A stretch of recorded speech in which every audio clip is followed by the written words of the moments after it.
প্রথম স্বাধীনতা দিয়েছেন শিক্ষাগত, যে কোনো শিক্ষায় মানুষ শিক্ষিত হইতে পারে, আল্লাহ বাধা সৃষ্টি করবে না। দ্বিতীয় পেশাগত, তৃতীয় মত আদর্শগত। নাইলে অস্তিত্ব দিবে আল্লাহ আর ও টকশোতে বৈশা বলবে গড ইজ নাথিং, নাউজুবিল্লাহ, আল্লাহ বলতে কিছু নাই। এটা কোনোদিন সম্ভব হতো না। চতুর্থ স্বাধীনতা দিছেন, সমর্থ থাকলে দুনিয়ার চেয়ে কোথাও বাস করা যায়। শুধু সমর্থ থাকতে হবে। সমর্থ বোঝেন? সমর্থ কি? হ্যাঁ, ঢাকায় বাসায় বলে পাত্তি। পাত্তি পাত্তি থাকলে দুনিয়ার যে কোথাও বাস করা যায়। আর পঞ্চম স্বাধীনতা দিছেন, কণ্ঠনালীতে রু আসার পূর্ব মুহূর্ত পর্যন্ত যেমন খুশি তেমন চলা যায়, কিচ্ছু বলবে না।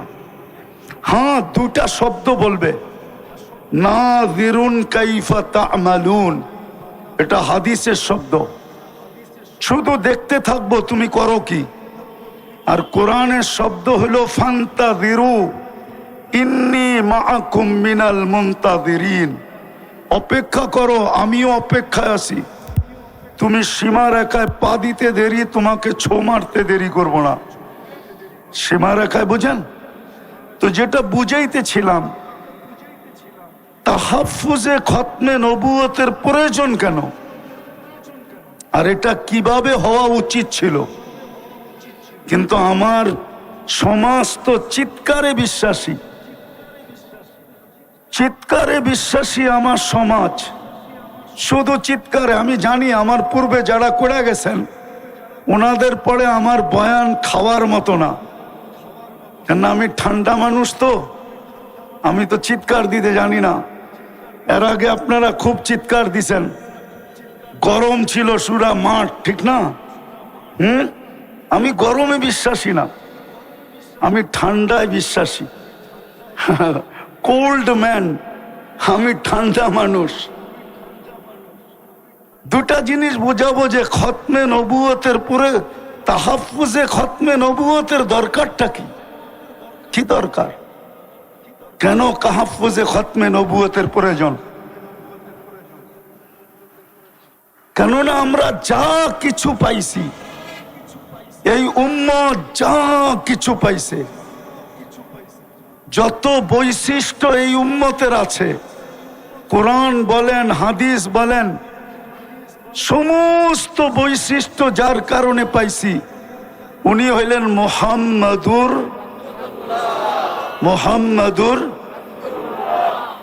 পুরা বলেন মোহাম্মদুর,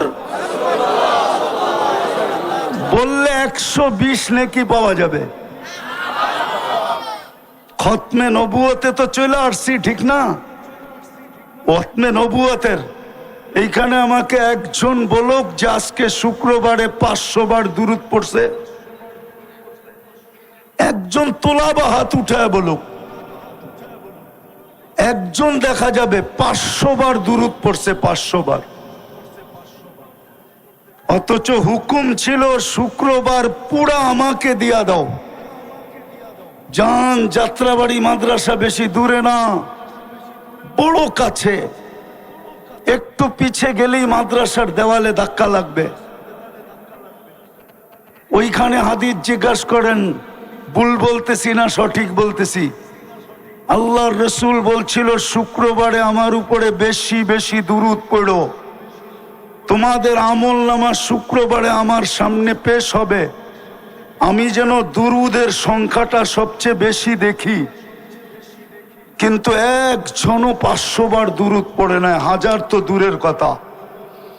অথচ 24 ঘন্টা ছিল, পার ঘন্টায় যদি 100 বার পড়তো, তাহলে 24 ঘন্টায় 2400 বার পড়া উচিত ছিল।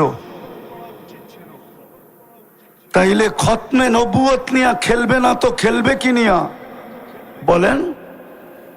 যখন দেখতেছে আপনি দুরূদ পড়েন না, তো ভাবতেছে এটা এমন প্রয়োজনীয় জিনিস না। যদি প্রয়োজনীয় হইতো, যেটা প্রয়োজনীয় হয়, মানুষ তো লিবিয়ার থেকে লিবিয়ার থেকে সমুদ্র পথে ইউরোপে যাওয়ার জন্য 20 থেকে 30 লক্ষ টাকা দিয়া জানের বাজি পর্যন্ত নেয়। ও জানে no risk no game, risk না নিলে আমি গেম করতে পারবো না। কতজনের তো কবর হয়ে গেল। আমেরিকাতে তো কতজনকে দেখলাম আমি। 2019-এর কাহিনী শুনাইতেছি, দেখি দিলে লাগে কিনা। আমি লস এঞ্জেলিসে ছিলাম, সকালবেলার নাস্তার দস্তরখানে বসছি, তো দুইটা ছেলে চুল এলোমেলো, কাপড়গুলা ময়লা, জীর্ণ শীর্ণ। আমি বলতেছিলাম, বাবা তোমাদের রূপরেখায় তো বলে না তোমরা আমেরিকাতে বসে আসো। আমেরিকার মানুষ তো অন্যরকম হবে, পোশাক আশাক, চুল টুল, চেহারা টেহারা। তো বলতেছে, হুজুর গতকাল বিকালবেলা জেলের থেকে আসছি, আমাদের আপনজন বলতে কেউ নাই, খুঁজতে খুঁজতে তাবলিগের মার্কাজে চলে আসছি। ভাবছি যদি এখানে আশ্রয় পাই, একটা দুটা দিন থাকতে পারি, তাইলে কোনো ব্যবস্থা হয়ে যাবে, এই জন্য চলে আসছি। তা আমি বললাম, তোমরা জেলখানায় গেলে কেন? তো বলতেছিল, আমরা মেক্সিকো দিয়া ঢুকতেছিলাম, পুলিশের হাতে পড়ে গেছি, জেলখানায় নিয়ে গেছে, 3 মাস পরে বাহির হয়ে আসলাম। আচ্ছা, কত টাকা দিয়া মেক্সিকো পর্যন্ত আসলে তুমি? বলল, বাংলাদেশ থেকে পার হেড 25 লক্ষ টাকা দিয়ে আসছি। জিজ্ঞাসা করলাম, তোমরা দুইজনই ছিলে? বলল, না, আমরা টিম ছিলাম। টিমের ভিতরে বাংলাদেশি কয়জন ছিল? বলল, আমরা 3 জন ছিলাম। জিজ্ঞাসা করলাম, আরেকজন কোথায়? তো 2 জনের চোখ দিয়া পানি পড়তেছিল। আমি জিজ্ঞাসা করলাম, কাঁদো কেন? তো বলছে, হুজুর 2-3 মাস একসাথে ছিলাম, ভালোবাসা তো হওয়ারই কথা, মেক্সিকোর জঙ্গলে 3য় জন হারায় গেছে, জানি না তার পরিণতি কি হয়েছে। মানুষ যেটাকে ভালোবাসে আর প্রয়োজন মনে করে। বলেন, কিয়ামতের মাঠে শাফাআতে কুবরা কার হাতে? বলেন, আরে বলেন না জোরে। এতক্ষণ তো আপনাদের চিল্লান আমি বহু দূর থেকে শুনতেছিলাম। কান্না এখান থেকে যাইতেছে কি? যাইতেছে না? হ্যাঁ, এখন বলেন না চিল্লা, কিয়ামতের মাঠে শাফাআতে কুবরা কার হাতে? বলেন, হাউজে কাউসার কার কাছে? হ্যাঁ, কার কাছে? সুপারিশ ছাড়া পার হবেন কিভাবে? বলেন, 4 ধরনের সুপারিশ তো লাগবে, পার হবেন কি করে? দুনিয়াতে যা কিছু পাইছি ওই রসুলের কারণেই তো পাইছি, ঠিক না? আপনি খায়রে উম্মত কার কারণে? আরে বলেন না, বলতে থাকেন, 120 নেকি পাইতে থাকবেন। মুহাম্মদুর রাসূলুল্লাহ বলতে থাকেন প্রত্যেকটার বেলায়। আপনি খায়রে উম্মত কার কারণে? আপনি আল্লাহর হাতে বাছাইকৃত হইলেন কার কারণে? আর দুরূদ পড়লে আরো 30টা পাবেন। তো বাছাইকৃত হইলেন যার হাতে, খায়রে উম্মত হইলেন যার কারণে। একটা না, দুটা না, 4-4টা স্টার লাগলো যার কারণে। হাজারো কোটি সম্মাননা পাইলেন যার কারণে। এক রাত্র 83 বছর পাইলেন কার কারণে? বলেন, আরে 83 বছর বোঝেন কি? লাইলাতুল কদর কার কারণে পাইলেন? এক রাত্র 83 বছর। আমি তো বলি, এই বৃদ্ধ যদি 80 বছর বয়সের হয়, উনি যদি দুনিয়ার থেকে চলেও যায়, আল্লাহ যদি জিজ্ঞাসা করে কতদিন ছিলে, তো 80 বছর, হিসাব দাও, তো বুক ফুলায় বলতে পারে, এক রাত্রেরটা দিয়া নেই, বাকিটা পরে দিব। এক রাত্রই তো 83 বছর ছিল, আমি ছিলাম 80 বছর। 80 থেকে 80 বাদ দিয়া দেন, কিচ্ছু দিতে হবে না। তারপরও তো 3 বছরের পাওনা আছি। আপনি আমাকে জিজ্ঞাসা করেন তো জিজ্ঞাসা করেন কি কইরা? চার্জ করেন তো চার্জ করেন কি কইরা? আমি তো উল্টা আপনার কাছে পাওনা, আপনি আমার কাছে পাবেন তো পাবেন কি? 83 বছর পাইলেন কার জন্য? আজকে ওই উম্মতের যুবকরা নেটে চুল কাটে, নেটে দেখা কি কইরা? বলেন, সব নেটে দেখা চুল কাটে। জিজ্ঞাসা করেন, 100 টাকার চুল 500 টাকা দিয়া কাটে। রোজার ঈদের রাত্রে 1000 টাকা দিয়ে কাটে, সারা রাত্র নেটের ভিতরে চুল ডিজাইন চয়েস করে, তারপরে স্ক্রিনশট দেয়, তারপরে সেলুনে নিয়ে যায়, সেলুনওয়ালা চুলের ডিজাইন দেখে 1 গ্লাস পানিতে চুমুক দেয়, তারপরে একটা ঢোকগিলা বলে 700 টাকা। ও বলে টাকার প্রশ্ন না, ডিজাইন চাই। যেই রসুলের জন্য এত কিছু পাইলেন, এত কিছু পাবেন, এই উম্মত তো কিয়ামতের মাঠে দাঁড়াবে না, এই উম্মত তো আল্লাহর পাশে স্টেজে দাঁড়াবে। কেননা এই উম্মতকে নির্বাচিত করছেন আল্লাহ নিজের জন্য, এই উম্মত তো আল্লাহর জন্য নির্বাচিত, নাইলে এই উম্মতের তো জমিনে আসার কথা ছিল না। আমি হয়তো বুঝাইতে পারবো না, যদি জমিনে আসার কোনো প্রয়োজন ছিল না, কেননা ভালোবাসার পাত্র খাটবে তো খাটবে কেন?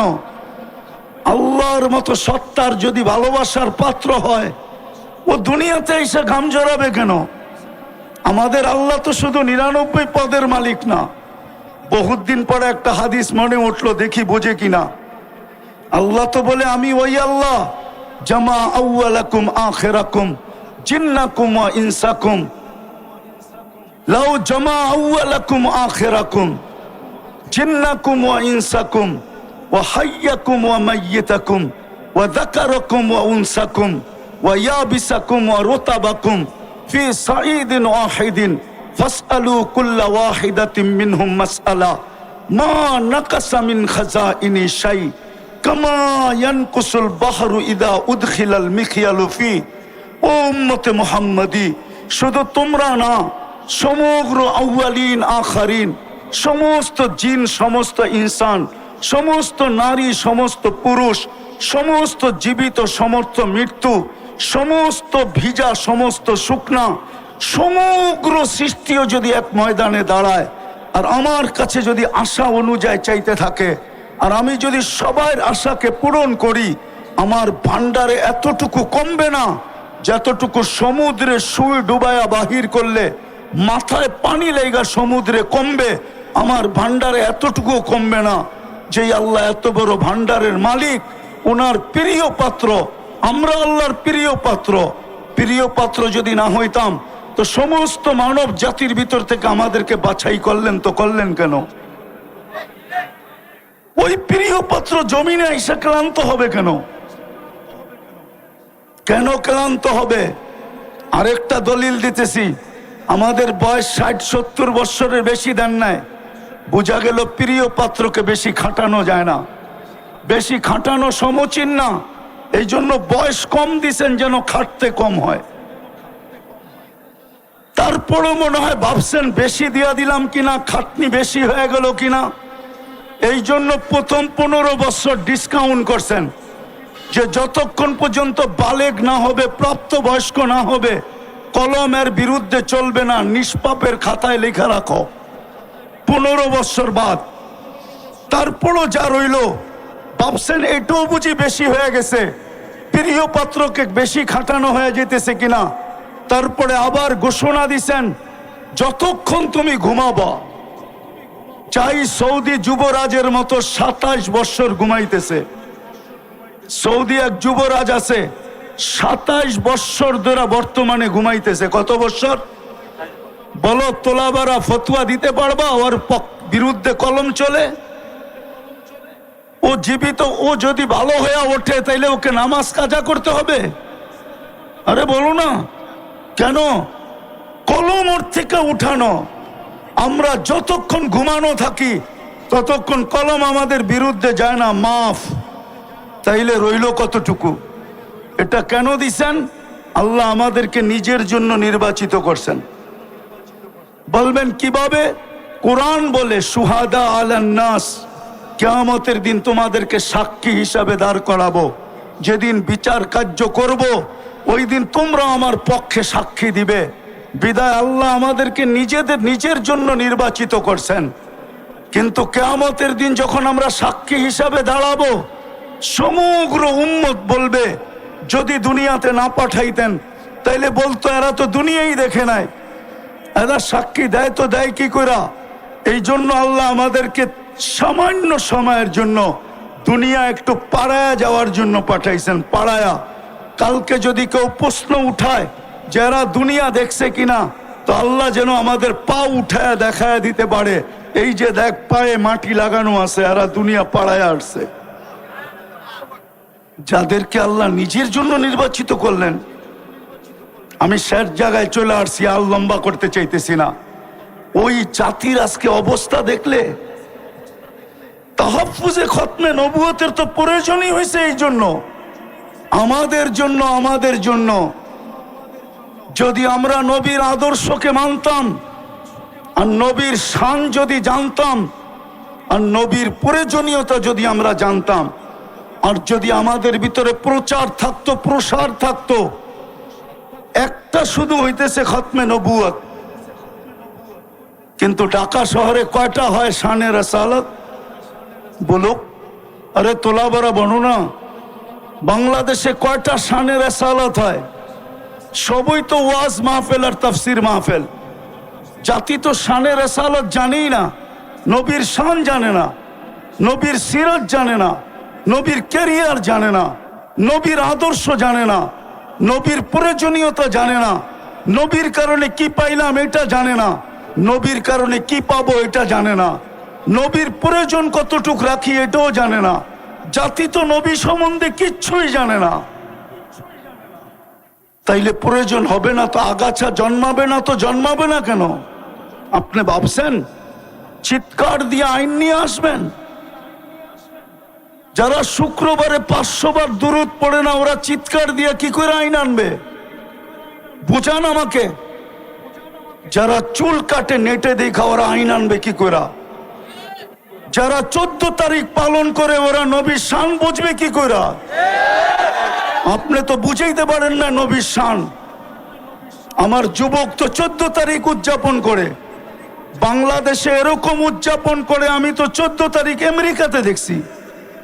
ওরা তো শুধু ফুল দেয় না, হোটেলে নিয়ে খাওয়ায়, বাড়ির জন্য পার্সেল দেয়, পারে না কলিজাটা বাইর করে বুনা করে প্যাকেটে দিয়া দিতে, তারপরে বলতে যে তুই আমাকে যায়া লেখা পাঠাইস। আমি তো বাঁচবো না, কেননা কলিজা তো দিয়া দিছি, আমি তো মরে যাব, কিন্তু বন্ধুরা কমসে কম ফেসবুকে দেখবে তুই একটু লেখা পাঠাইস I.U।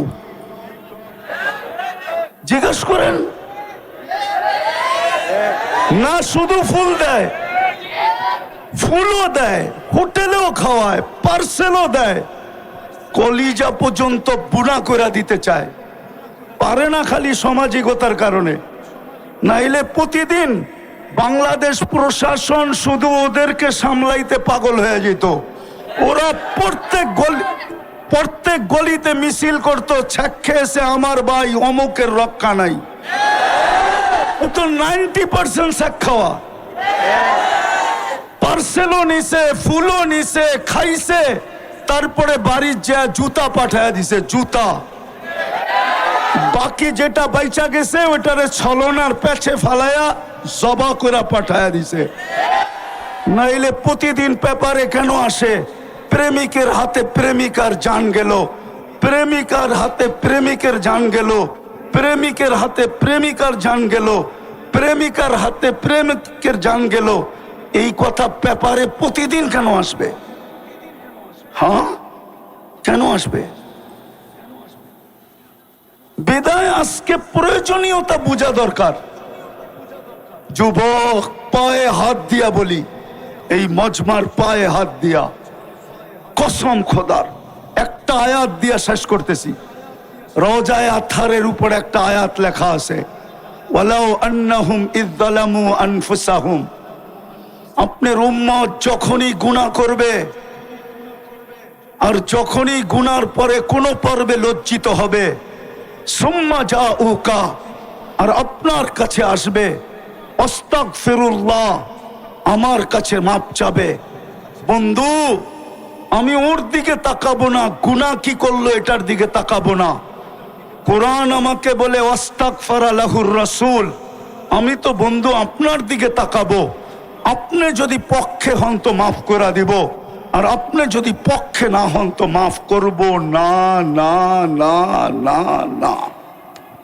বিদায় শেষ কথা, যদি এই জীবনটাকে আল্লাহর কাছে গ্রহণযোগ্যতা পর্যন্ত পৌঁছাইতে চাই, তাহলে মুহাম্মদুর রাসূলুল্লাহ ছাড়া এই জীবনটা আল্লাহর কাছে গ্রহণযোগ্যতা পর্যন্ত পৌঁছবে না।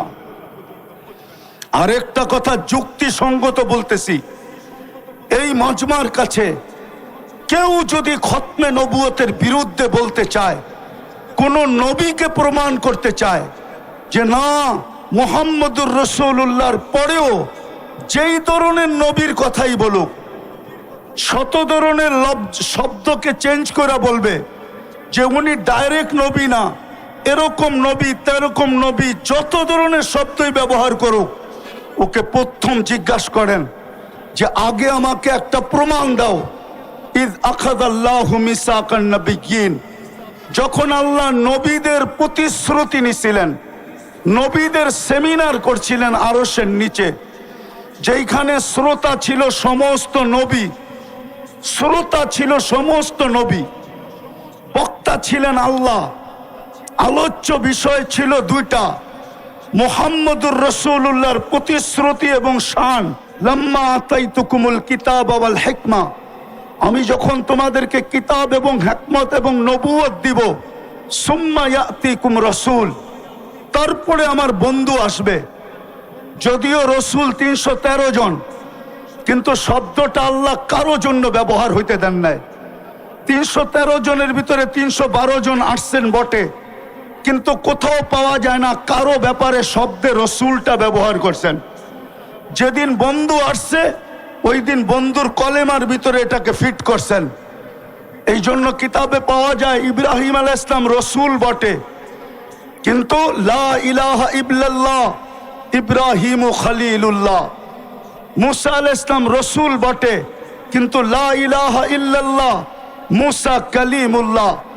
ঈসা আলাইহিস সালাম রসুল বটে, কিন্তু কালেমা লা ইলাহা ইল্লাল্লাহ প্রথমটাকে ঠিক রাখছেন, পরেরটা চেঞ্জ করছেন, ঈসা রুহুল্লাহ। কিন্তু যখন বন্ধু আসছেন তো প্রথমটা ঠিক লা ইলাহা ইল্লাল্লাহ, পরেরটা হলো মুহাম্মাদুর রাসূলুল্লাহ।